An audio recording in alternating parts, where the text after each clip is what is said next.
دا ښکاره خبره ده، اوس د حکومتدارۍ او د امن او د تعامل وخت راغلی دی. نو په دې وخت کې لکه څنګه د امارت اسلامي پالیسي ده د ټول نړۍ دپاره، خصوصا بیا د نږدې ولرو سیمه ییزو هېوادو ګاونډیانو دپاره په هغه هند هم راځي. د ټولو سره ښه تعامل غواړي. هند اوس کولی شي افغانستان کې نوی د تعامل باب د امارت اسلامي سره پرانیزي او د افغانانو سره د پخوا په څېر ښه تعامل ولري.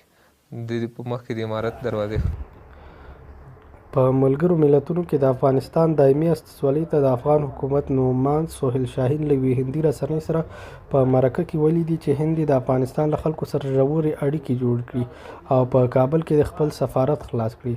هند د تېر کال د اګست د میاشتې له 15مې وروسته په کابل کې خپل سفارت وتړلو. ښاغلی سهیل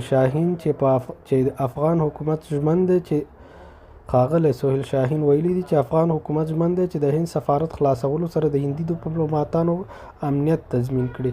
هغه وویل چې بهرنیو سفارتونو امنیت ساتل د افغان حکومت مهمه دنده ده او اوس مهال ډیری سفارتونه چې په افغانستان کې فعالیت کوي افغان حکومت یې امنیت نیولی ده.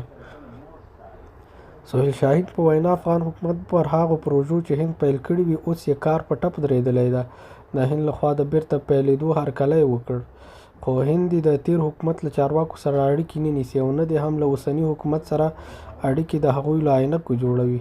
هغه وویل چې هند خپلې اړیکې د افغانستان له خلکو سره جوړې کړي، څوک چې په افغانستان کې دي او همدلته پاتې کېږي. شاهین زیاته کړه چې هند او افغانستان دوه مستقل او آزاد دولتونه دي او دواړه دولتونه باید د خپل ملي منافعو، برابرۍ او شریکو ګټو په رڼا کې اړیکې ټینګې کړي.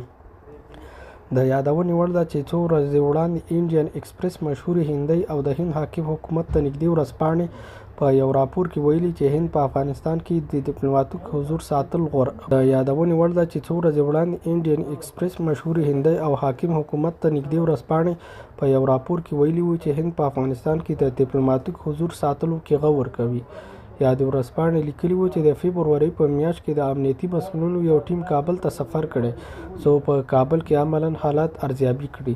انډین ایکسپریس ورځپاڼې د سرچینو له مخې د هند حکومت پلان له مخې هند په ډیپلوماتیک استازولۍ کې به لوړې پایې ډیپلوماتان نه وي او سفارت به یوازې ارتباطي رول ولري چې ممکن ځینې قونسلي خدمات هم وړاندې کړي.